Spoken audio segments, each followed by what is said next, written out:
What if everything you've been taught about a woman's success is backwards? What if the standards the world uses to measure your worth are actually a trap? You look at rankings, at shiny titles, at the numbers dancing in bank accounts, and you wonder where you are in that race. But stop for a moment. What if the woman the world sees as useless, the woman with no career, no private office, is actually the one holding the greatest wealth on this planet? I'm about to flip your entire understanding of success upside down. There is a harsh truth no one tells you. Society is lying, telling you that you're failing, when in reality, you are winning the greatest victories of your life without even knowing it. Do you feel invisible? Do you feel left behind because you are confined to a small kitchen?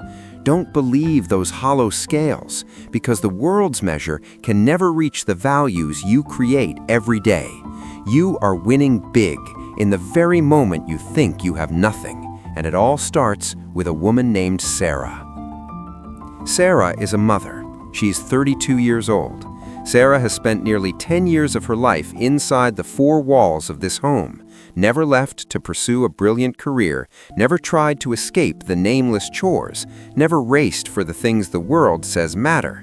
She's a homemaker, and by any standard of modern society, she is not a successful woman. Her hair is always messy from sleepless nights, her clothes are stained with dried milk and the smell of food, her hands are rough, red from soaking in dishwater for too long.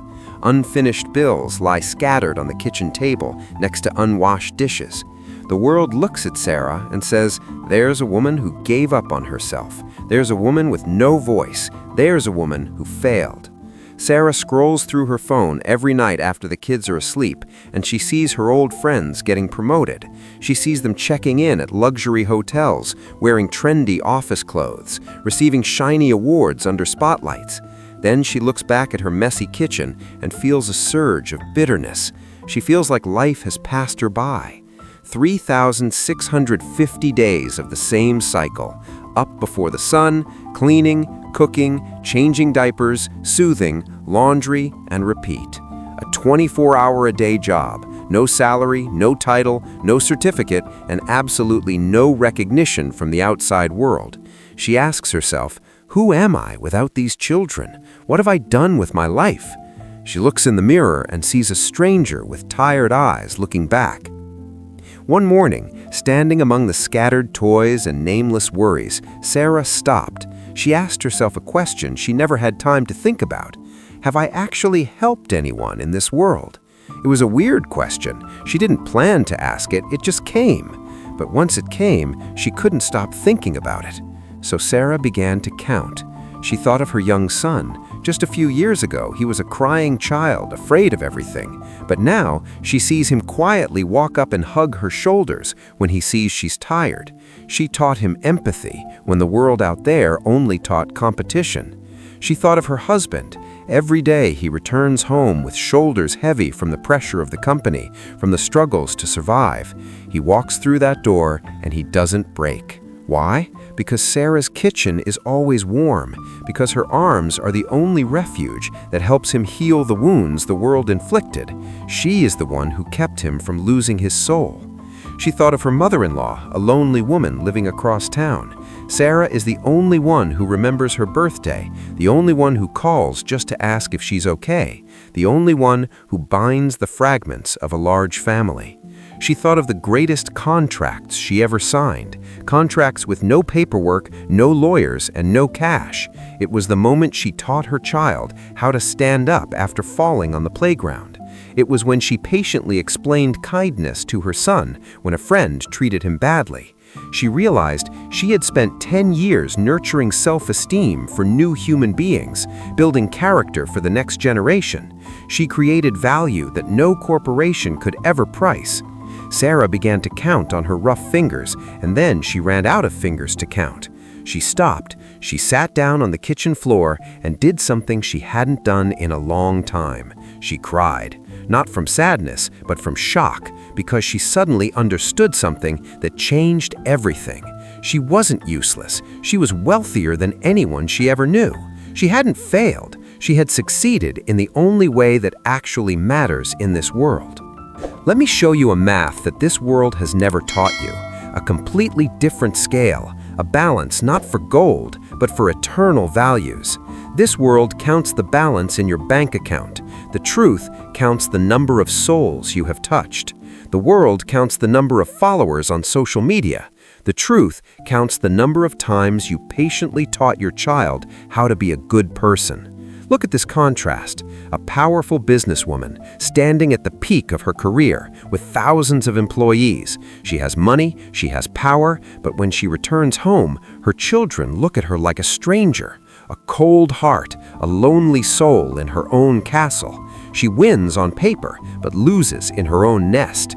And look at Sarah, a homemaker with nothing in her hands, no salary, no certificate, no status, but she is nurturing living legacies. She is shaping human beings who know how to empathize, how to love, how to stand firm in life's storms. She loses on paper, but wins completely in her soul. Who actually won? Who is actually creating value? This is why so many women feel like failures, because they're measuring themselves with the wrong scale. Don't be mistaken. You don't build temporary empires. You build eternal humans. You don't manage mindless numbers. You manage the seeds of the future. This is the hardest job, requiring the most sacrifice, and it is the most important job on this planet. The world teaches you to measure winning by visibility, but the truth measures winning by impact, by transformation, by growth in silence. You are not a mediocre homemaker. You are an architect of character. You are a creator of souls. Stand tall, for you are doing the work of life in the most magnificent way. You are a winner. Do you believe that? After that day, Sarah's external life didn't change much. She still cleaned, still cooked, still lived in the same house with the same daily worries. But something inside her shifted forever. She stopped apologizing for her life. She stopped wishing she was someone else. She stopped comparing herself to successful women on social media because she finally understood that she had achieved success in the only way that actually counts. She started telling this to other women, to mothers who feel invisible, to those who are exhausted thinking they are failures. She told them, "You are a winner, not tomorrow when you get a new job, but right now. Every time you choose patience instead of anger, that's winning. Every time you choose sacrifice for the happiness of your family, that's winning. Every time you sow a seed of kindness in a child's soul, that's winning. The world may not see you, but your legacy is living, breathing, and changing the future. You are a winner in the eyes of those who truly matter. The only question left is, will you finally believe in the greatness of your own ordinary days? Today is the day. This is the moment. Believe in your worth, live with that pride, and watch your entire life change."